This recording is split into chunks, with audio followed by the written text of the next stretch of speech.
Team ডেভিডের দানবীয় batting. দক্ষিণ আফ্রিকার বিরুদ্ধে টি-20 সিরিজে প্রথম ম্যাচে দুর্দান্ত ৮৩ রানের innings খেললেন Tim David.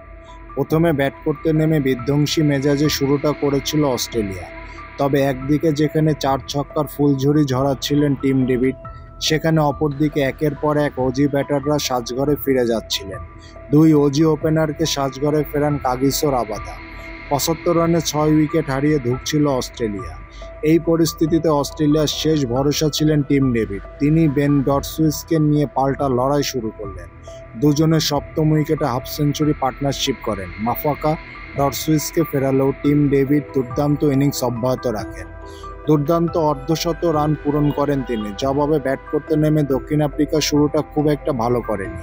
Adam Markram প্রথম ওভারেই আউট হন। স্টোকসকে ৩৭ রানে জশ হ্যাজেলউড আউট করতে বদলে যায় ছবিটা।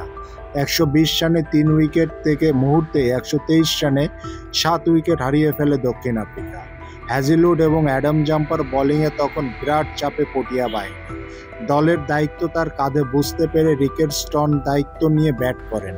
অর্ধশত রানের ইনিংস খেলেন তিনি। তবে বাউন্ডারি লাইনে ম্যাক্সওয়েলের ম্যাজিক ক্যাচে শেষ হয়ে যায় রিকেলস্টনের ৭১ রানের ইনিংস। অস্ট্রেলিয়া দক্ষিণ আফ্রিকাকে ১৭ রানের বিশাল ব্যবধানে পরাজিত করতে সক্ষম হয় প্রথম টি-20-তে।